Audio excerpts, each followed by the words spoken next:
The cornerstone of US military dominance is a global logistics capability second to none. It is the lifeblood of military power and the bridge between the nation's economy and its combat capability.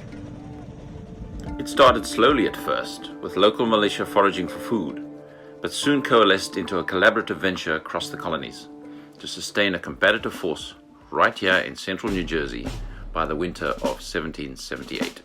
The tough lessons were learned during the previous winter at Valley Forge in Pennsylvania, which prompted George Washington to write, and I quote, "This army must inevitably be reduced to one of three things: starve, dissolve, or disperse." After the disaster at Valley Forge, he assigned one of his most trusted generals, Nathanael Greene, to take charge of provisioning the troops. Greene immediately set about identifying an appropriate location for the third winter encampment and building the necessary supply network while preventing the British from establishing theirs. Join us as we discover why Nathanael Greene chose this particular location at the foot of the Watchung Hills in central New Jersey to get the British to ultimately concede defeat and go home.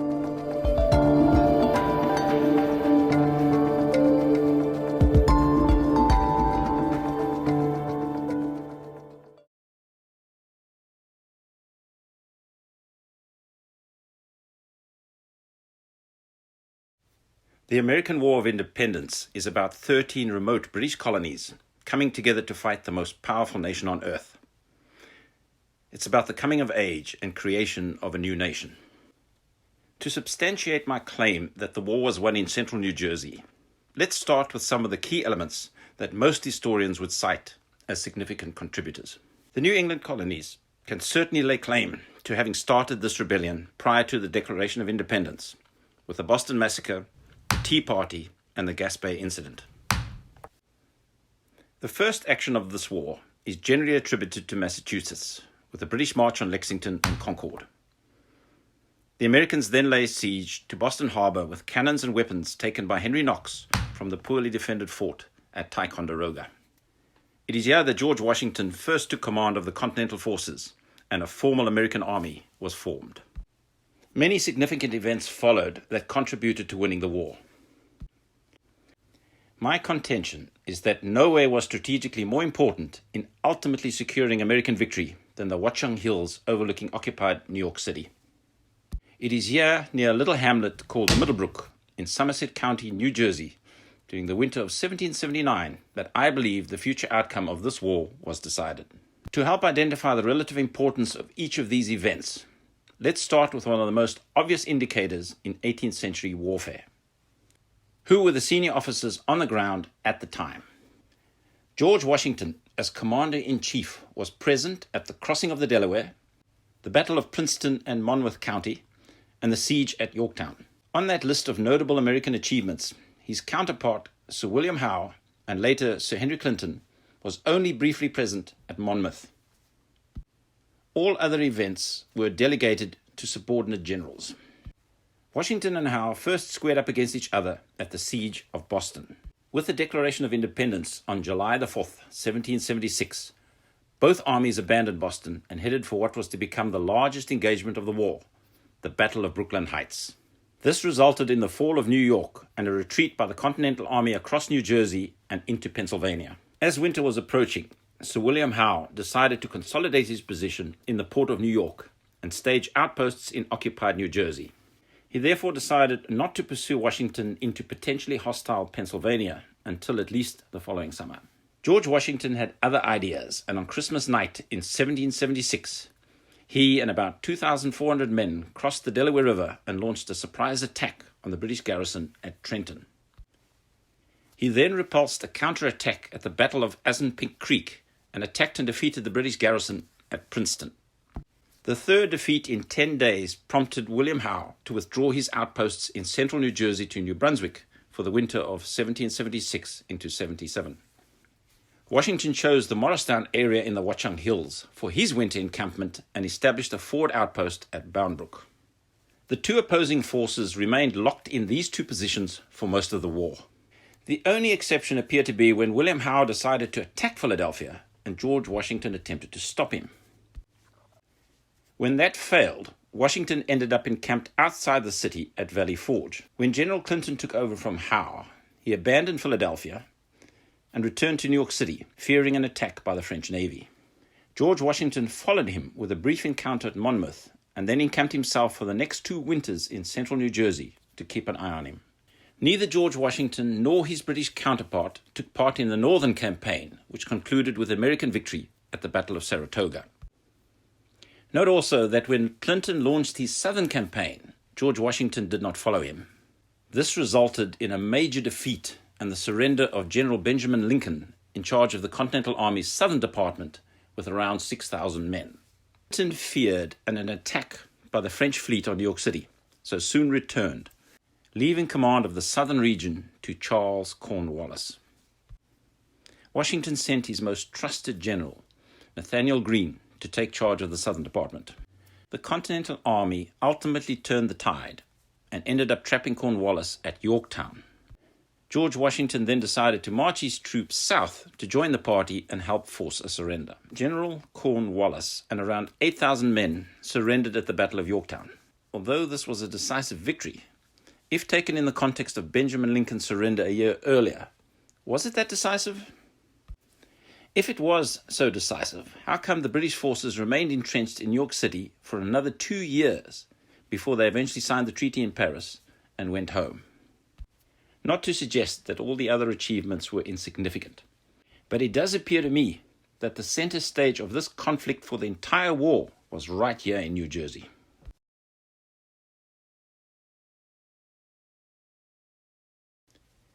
The strategic significance of these 2 key locations can best be illustrated by a more detailed topographical map. We can reference maps of the period, but today we have access to more sophisticated data thanks to NASA's Shuttle Radar Topography mission, from which we can construct a map. The perspective here is an aerial view above and behind Morristown, looking east to New York City. The terrain is like a medieval walled city, with double outer walls, a third inner wall, and the Great Swamp forming a moat. This is followed by an inner keep formed by the hills surrounding Jockey Hollow and Morristown itself. It even has a gate facing New York City called the Hobart Gap, through which today's primary roads and rail routes enter our fortress. The British position is extremely defensible by the world's most powerful navy, with Manhattan, Staten Island, and Long Island surrounded by water.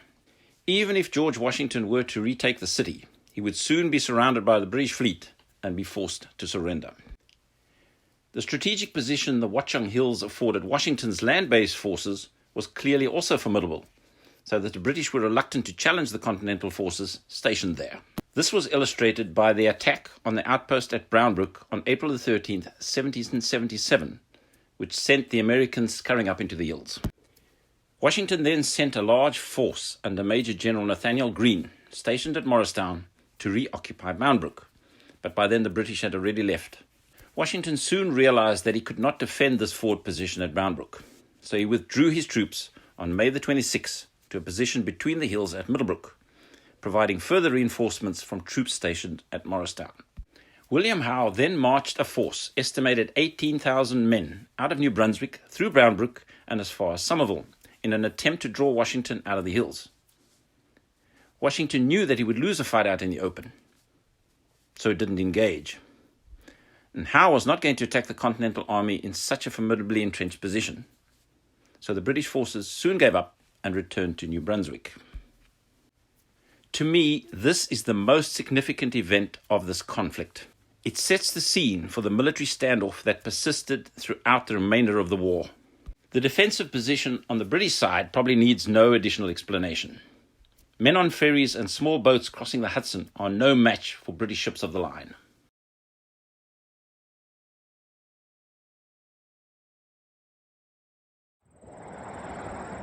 I'm standing at the base of Watchung 1, in the southernmost corner of Fortress Watchung. Down in the valley, over there, is the Middlebrook stream.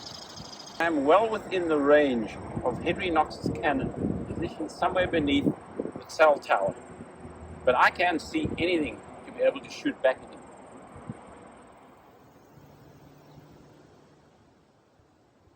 Washington's perspective from the top of this hill is quite different. From this position, we can see all the way to New Brunswick. As soon as the enemy comes into range, we can start firing on them with solid and grape shot and begin inflicting some heavy casualties. The British have to fire blind over the heads of the advancing troops. In addition to the lack of aerial reconnaissance, the other technology limitation at the time was the ability to mass produce breech-loading weapons. The primary infantry weapon was the muzzle-loaded flintlock musket. For rapid loading, you needed to stop and orientate the weapon vertically, which exposed you to enemy fire. On open ground, a line of British regulars armed with smoothbore muskets could march into range and then stand and open fire. At a disciplined firing rate of at least 3 times that of most opponents, the wall of lead created would cut the Continental Army to pieces. The presence of high ground changes everything. As the approaching army comes into range, the Continental Army, standing still, can open fire and reload. The British regulars cannot fire back, as they would have to stop their advance to reload while being shot at. Their best bet is to fix bayonets and to close the gap as quickly as possible. Instead of facing a wall of lead, the Continental Army now faces what amounts to an uphill charge by a medieval force using pikes or spears. Washington's odds of success suddenly change in his favor. Not surprisingly, the British never attempted a full frontal attack on the Continental Army entrenched in these hills. Even if they successfully overran the Continental Army occupying a position on the first Watchung Hills, the Continental Army would fall back and the Redcoats would have to do it again to take Watchung II, and then again throw themselves at Long Hill, only to have the enemy disappear through the swamp and up into the hills behind Morristown. These 2 highly defensible positions created the perfect setting for a prolonged stalemate.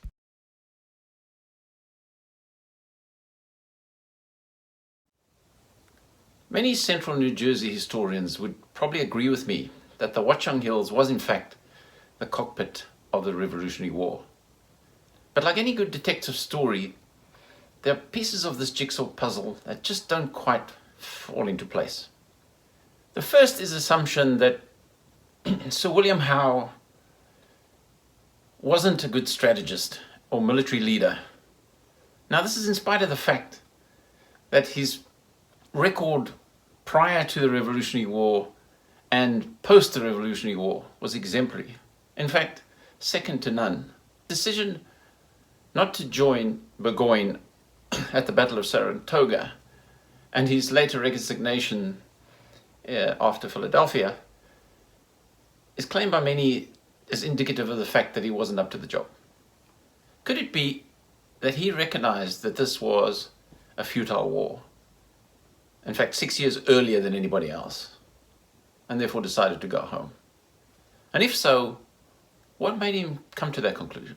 The second detail that doesn't quite fall into place is a claim that Washington occupied the hills so that he could intercept the British forces were they to move either north up the Hudson River or west towards Philadelphia.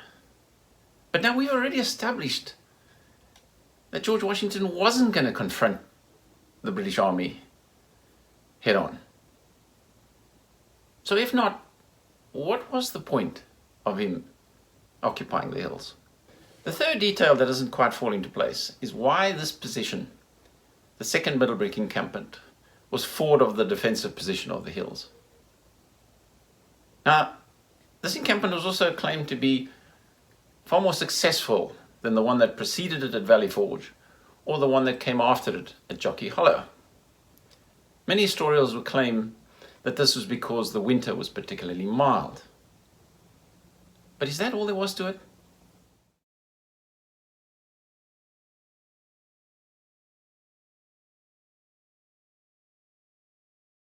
A little research led me to discover that 5 houses occupied by Washington and his key generals during the second Middlebrook encampment had in fact been preserved in Somerset County. The most exciting events tying the houses to the war being parties staged by various members of the elite during the quiet time in the winter between summer campaigns. I decided to visit one of them, the Van Wichten house occupied by Nathanael Greene. He wrote to a friend, Jeremiah Wadsworth, that George Washington had spent the evening of March the 17th, 1779, dancing with his wife for more than 3 hours. The location of this house was the first thing to challenge my perception of what this war was all about. The house is well forward of the defensive position of the hills. So far forward, in fact, that the hills are no longer visible from the house. So we flew a drone above the house to look for the key strategic elements beyond the 21st century infrastructure. The hills are clearly visible in the distance. The Virginian encampment has been recorded as being located at the base of the hills between Steel Stavern in the west and Chimney Rock in the east. Based on a search at the Somerset County Deeds Office, Foothill Road, which runs at the base of the hills, was also the northern boundary of the Van Wichten farm. The Maryland encampment was apparently to the east and forward of the Virginian one. In fact, closer to the little hamlet of Middlebrook, located at the position where the Middlebrook joins the Raritan. So although these locations were forward of the primary defensive position, somewhat like the outpost at Bound Brook 2 years earlier, with an appropriate warning system, the troops could scurry back up into the hills behind them. But what of the generals and their wives so far forward of the defensive position? My concern for their well-being was soon being addressed by the fact that the Pennsylvania Division had encamped behind the house. A rotation of the drone soon revealed the location of the encampment across the Raritan River in what is now the town of Manville. The camp was bounded by the Millstone River on the left and the Raritan River. The Raritan could be crossed at the Van Wichten Bridge in close proximity to this farmhouse. Splitting one's army by the Raritan River generally seemed to be a bad idea. This suggested to me that some other critical factors must have forced this compromise, if I was to stick to the narrative that this location was all about the defensive position offered by the hills. One of the puzzling questions is why, in fact, this area in front of the farm wasn't used for the encampment, the Pennsylvanian encampment. My current theory is, in fact, that it was because it was an active farm. Now, an active farm has two implications. One, you don't want the troops stomping all over it because you will lose your future season crop. Now, this wasn't only in the winter, of course. The army would in fact stay well into the summer and would have destroyed the planting season. So the farmer would have had a serious problem from that perspective. But the other, probably more important one, is that it was cleared, that area would have been cleared of trees. And you need trees for building the huts. The other key explanation for the selection of this location for the winter encampment: the strategic position offered to George Washington to keep an eye on his enemy stationed in New York. I referred back to the drone footage and tried to identify exactly where the city of New York was. Clearly it was nowhere to be seen. A quick look at the map and it becomes clear to me that the city is obscured by the Watchung Hills from this position of the house. A trip up to the location above Chimney Rock, assisted by the added height of the drone, still did not give us a clear line of sight of the city itself. For a clear view of the city from the hills, one needs to move about 20 miles closer to a point called Eagle's Rock. So why station the troops at a point forward of the defensive position offered by the hills without a clear line of sight of New York City, and furthest from the Hudson River? Either some of our primary assumptions are inaccurate, George Washington and his army were clueless, or the Continental Army was faced with a significant compromise that we may have overlooked.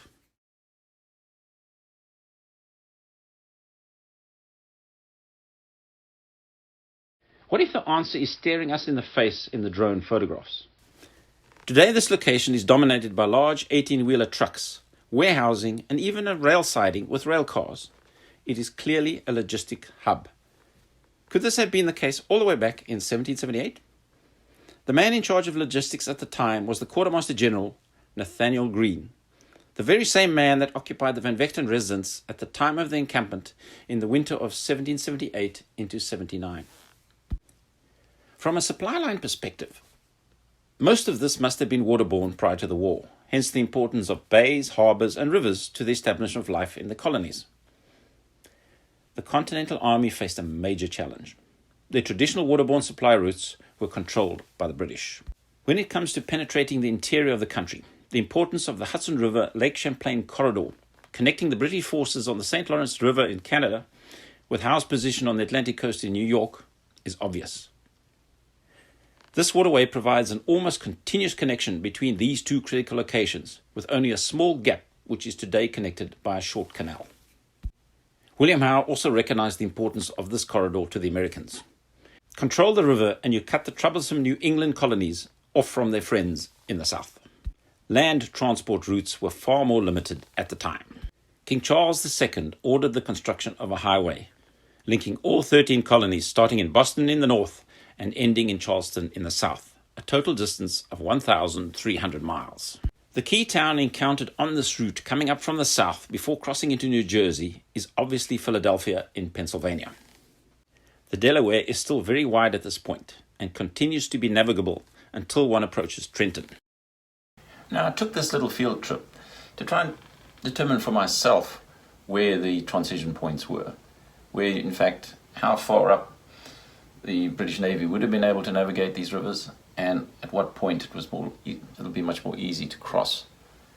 And one of the simple little clues, of course, is if the bridges are built very high, it's still navigable today and must be commercially viable, because making bridges that high is not cheap. As the river heads in the direction one wants to travel up to New York City anyway, the simplest route is to head along the river until it doubles back on itself at Trenton. At this point, the river is no longer navigable to shipping and provides reasonable crossing points.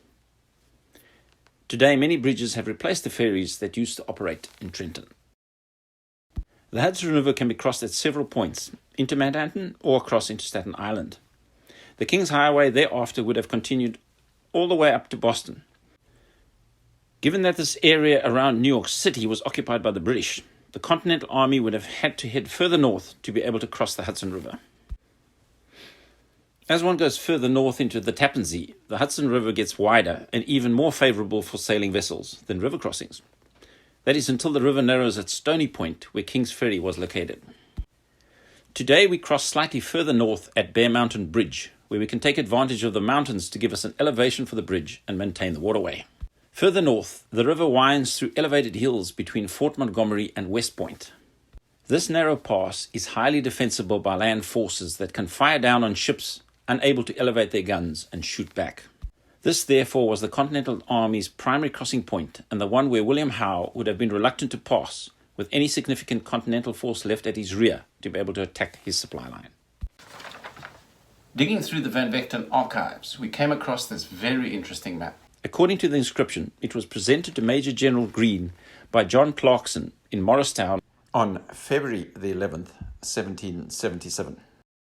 The map shows that another route of significance at the time connecting New York City with Philadelphia was Old York Road. After leaving Elizabethtown, instead of crossing the Raritan River at New Brunswick along the King's Highway, the route continued north of the river to Bound Brook. It intersected with two routes coming down over the hills from Morristown. The first is Vossler Avenue, where the Middlebrook hamlet was located.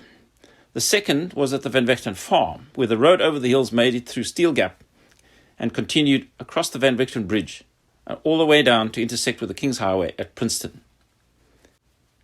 According to this map, the route crossed the river at Corrals Ferry, which is New Hope today.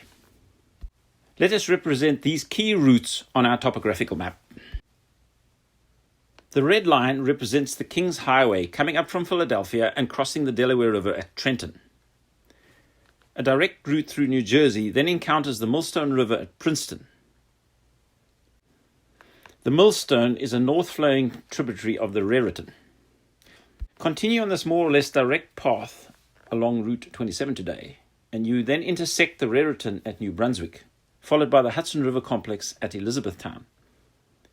At this point, a relatively easy ferry crossing will take you to Staten Island. The King's Highway then continued up to Newark with a ferry crossing to Manhattan, today the Holland Tunnel.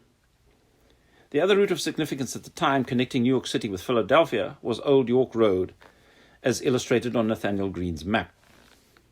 This is represented by the purple line which crosses the Delaware River further north at Corrals Ferry, approaching Somerville along Route 202 today. The route continues through Bound Brook and intersects the King's Highway at Elizabethtown.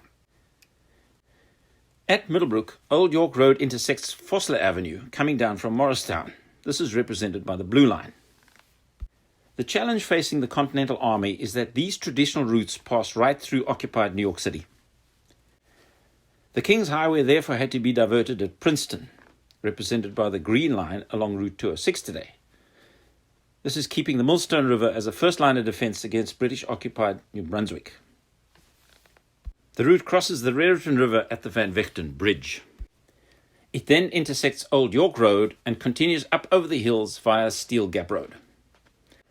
Today, this intersection is represented by the Somerville Circle and more recently by the intersection between I-78 coming from the west and I-287 going north.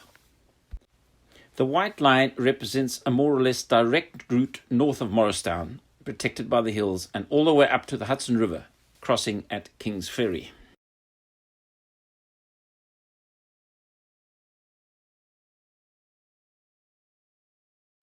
This is not merely conjecture on my part.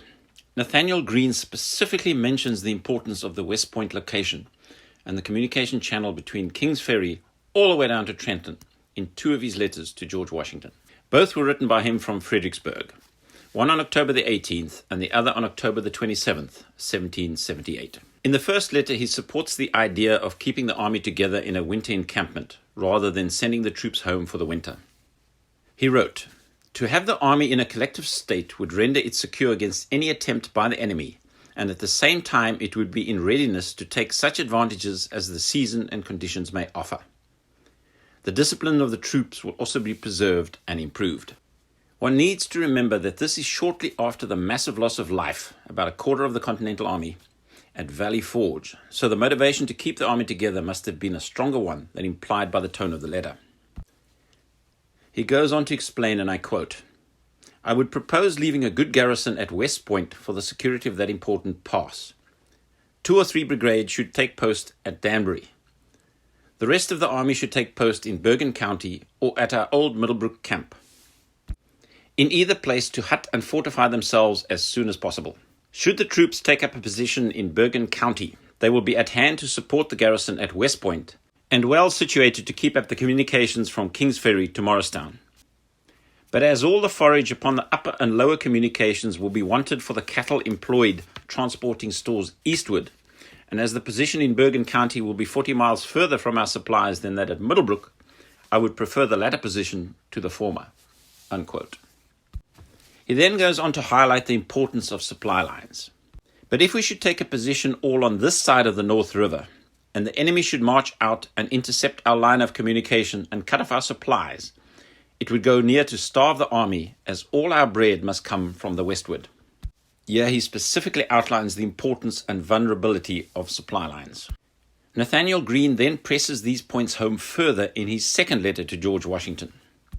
"The quantity of flour necessary to supply the Grand Army and the troops and prisoners at Massachusetts Bay and Rhode Island is estimated at 300 barrels per day. Of this, perhaps no part can with propriety be drawn from the country eastward of the Delaware. The whole must therefore come from the west side of Delaware." He then outlines the resources needed. "To convey this daily supply from Trenton to King's Ferry only would require the constant employment of 1,340 wagons with about 5,500 horses. He even attempts to quantify the cost. The transportation from the Delaware to Hudson River will amount to $18,760 per day, equal to more than $500,000 per month for that distance only. According to this estimate, the land carriage of a barrel of flour will cost but little less than $6 for every 10 miles.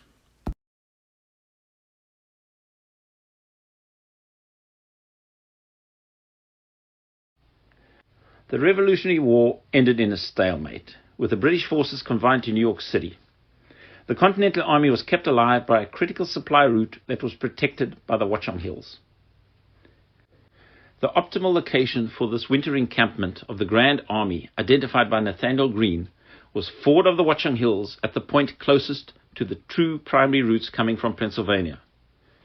The encampment was also positioned between the 2 primary routes over the hills to Morristown. Valley Forge was a disaster, primarily due to poor supply planning. The 4th winter encampment at Jockey Hollow was chosen as it clearly is a superior defensive position to Middlebrook. It is well nested with inside Fortress Watchung.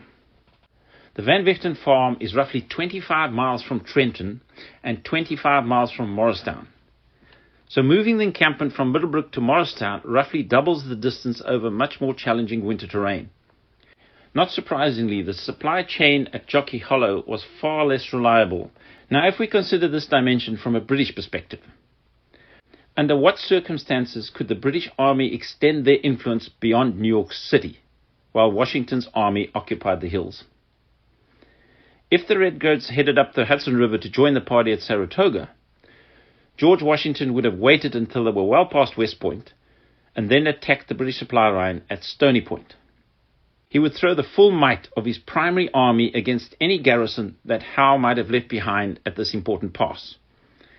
Howe's army would have starved to death in the time it took him to turn around and head back. He could not move north unless Washington moved first. Howe could also not extend his supply line across land to Philadelphia, along either King's Highway or Old York Road, as this supply line would encounter the same fate once his troops had crossed the Delaware River. Howe knew from his experience in Boston and Bound Brook that he could not attack Washington's forces in the hills. And he knew that Washington would not face him out in the open plain. So did he realize 6 years earlier than the rest of his colleagues that this was a war in futility? Based on the assumption that this war was all about supply lines and frustrating the enemy's ability to advance, my contention is that no place was more significant than this point in the hills closest to Trenton, a little hamlet called Middlebrook.